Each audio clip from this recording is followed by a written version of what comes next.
Assalamualaikum warahmatullahi wabarakatuh. Perkenalkan, kami dari kelompok 1 yang beranggotakan saya sendiri Nur Dwi Lestari dan satu anggota lagi yang bernama Mas Hotib.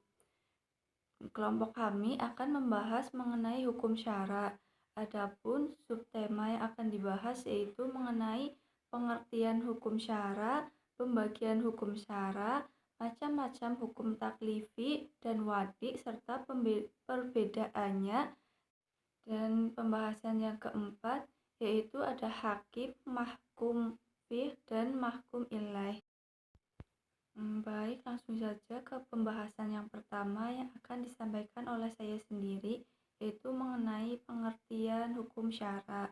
Menurut bahasa, al-hukmu berarti al-manu, yaitu artinya mencegah manusia untuk melakukan hal-hal tertentu. Lalu selanjutnya yaitu ada pengertian hukum syara atau pengertian hukum syariat. Hukum syara yaitu peraturan-peraturan dari Allah Subhanahu wa taala yang mengatur segala perbuatan manusia yang berkaitan dengan mukallaf yang terbebani beban. Yang dimaksud dengan mukallaf di sini yaitu orang yang sudah memasuki masa baligh. Dalam pembahasan usul fikih, pembahasan hukum syara ini meliputi unsur-unsur pencipta hukum atau al-hakim, hakikat hukum atau al-hukum, lalu ada objek peristiwa hukum atau maqul fih, dan subjek hukum atau maqul ilaih. Definisi lain dari hukum syara yaitu ketentuan atau firman dari Allah yang berkaitan dengan perbuatan mukallaf, baik berupa tuntutan perintah, pemberian pilihan, dan penentuan suatu hukum. Yang selanjutnya yaitu ada pengertian hukum syara menurut para ahli ulama usul fikih, yaitu seruan dari syar'i yang terkait dengan perbuatan-perbuatan hambanya, baik itu berupa tuntutan, pilihan, dan ketetapan. Jadi dapat disimpulkan mengenai definisi hukum syara, yaitu hukum syara adalah ketentuan dari Allah Subhanahu wa taala untuk mengatur segala perbuatan manusia atau mukallaf, baik itu berupa anjuran untuk dilakukan, lalu ada larangan, dan ada pilihan untuk dilakukan atau tidak dilakukan. Lalu pembahasan yang kedua yaitu ada pembagian hukum syara. Hukum syara sendiri dibagi menjadi dua. Yang pertama yaitu ada hukum taklifi dan yang kedua yaitu hukum waqti. Pengertian hukum taklifi ialah ketentuan yang menuntut mukallaf untuk melakukan atau meninggalkan suatu perbuatan atau bentuk pilihan untuk melakukan atau meninggalkan suatu perbuatan tersebut. Dan pembagian hukum taklifi dibagi menjadi 5 macam, yaitu ada wajib, haram, sunnah, makruh, dan mubah. Namun pembahasan itu akan disampaikan oleh pemateri yang selanjutnya.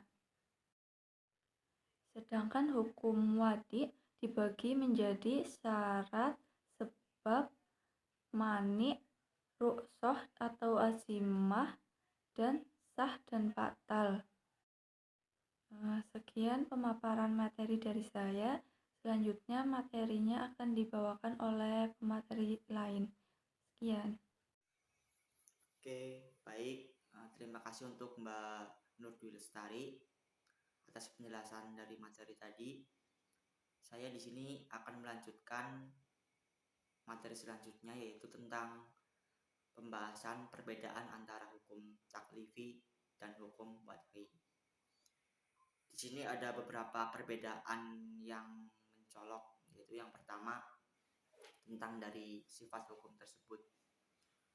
Hukum taklifi di sini yaitu bersifat tentang suatu kewajiban yang bisa dilakukan dan tidak.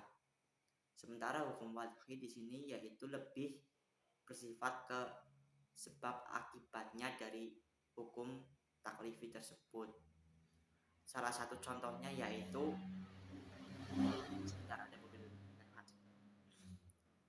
salah satu contohnya di situ yaitu ada dari tema sholat. Sholat di sini bagi seorang mukallaf yaitu wajib 5 waktu. Dan untuk di hukum wad'i sendiri yaitu di situ ada syarat sholat yaitu dengan berwudu. Di situ dapat diklasifikasikan masuk ke dalam hukum wad'i. Sementara dari hukum taklifi tadi yaitu tentang seorang mukallaf yaitu diwajibkan sholat 5 waktu. Lalu yang kedua di sini ada perbedaan tentang kesanggupan dari seorang mukallaf. Dalam hukum taklifi, seorang mukallaf itu dilihat dari kemampuannya. Seperti contohnya dilaksanakannya zakat. Dalam hukum taklifi, zakat bagi seorang mukallaf itu wajib. Tapi di dalam hukum wad'i di situ ada batas kemampuan seorang mukallaf, yaitu seperti contohnya seorang mukallaf harus melaksanakan zakat ketika hartanya sudah sesuai dengan nisab atau batasan dan sesuai dengan waktunya. Lalu selanjutnya di sini ada dari sudut pandang pengertiannya. Dalam sudut pandang pengertiannya, hukum taklifi tadi yaitu menjelaskan tentang kewajiban seorang mukallaf. Sementara di hukum wad'i di sini tentang sebab akibatnya. Ya, tadi udah jelaskan di penjelasan awal, kurang lebih seperti itu. Lalu dari sudut pandang objeknya di dalam hukum taklifi itu diperuntukkan bagi seorang mukallaf yang sudah balik dan berakal. Seperti contohnya di dalam hukum taklifi itu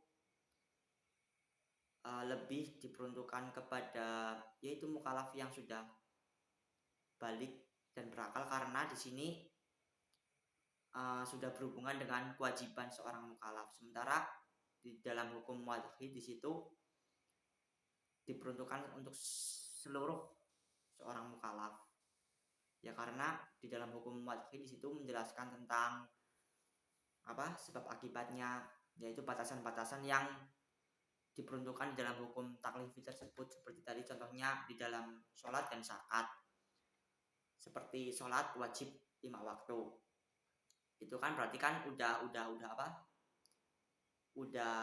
diperuntukkan untuk seseorang yang mukallaf yang sudah balik dan berakal. Seperti contohnya jika seorang mukallaf seperti anak kecil di situ masih dalam tahap edukasi gitu loh.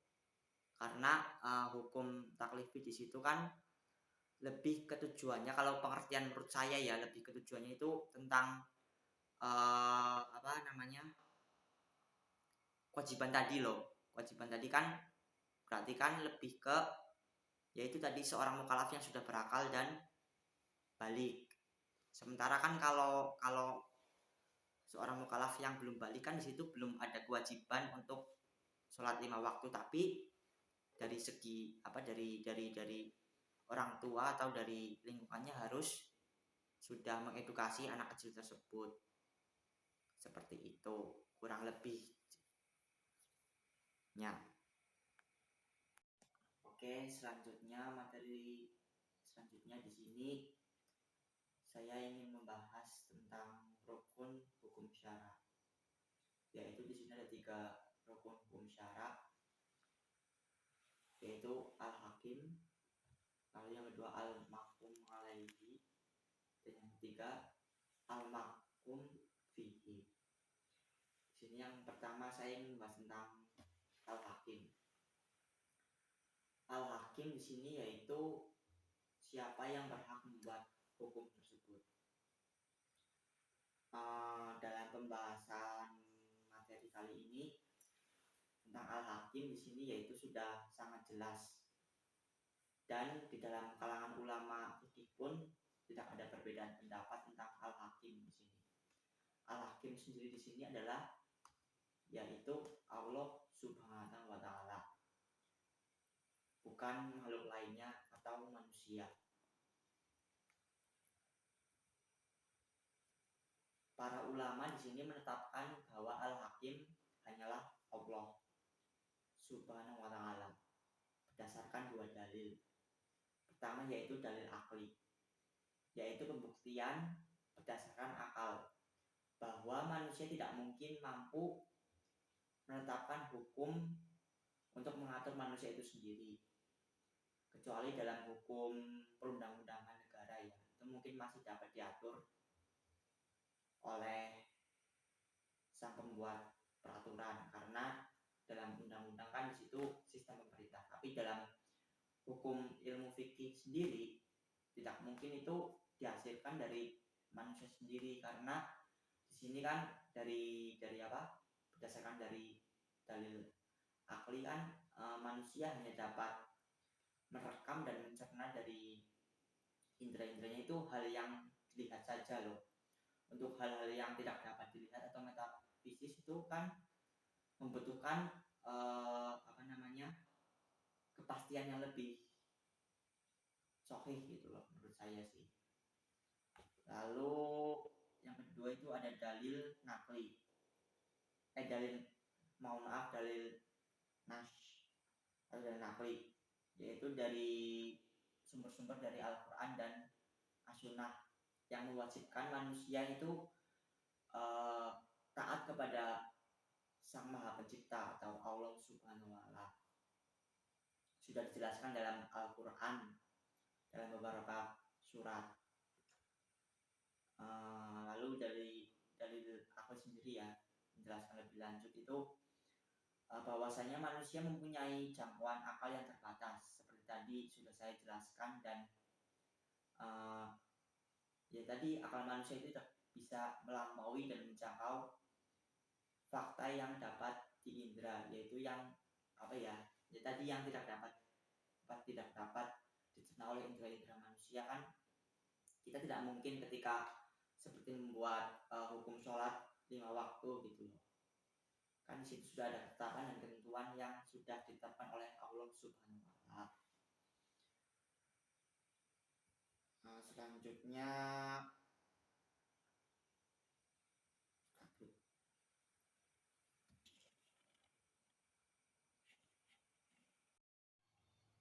yang kedua di sini ada al-mahkum alaihi, atau bisa disebut sebagai objek hukum syar'i, yaitu siapa sih? Mohon maaf, bukan objek tapi subjek hukum dari hukum syar'i. Jadi siapa sih subjek hukum syar'i sendiri? Di sini jelaskan yaitu seorang mukallaf. Seorang mukallaf itu seorang yang seperti apa sih? Yaitu ya seorang manusia yang mempunyai 3 ketentuan atau syarat.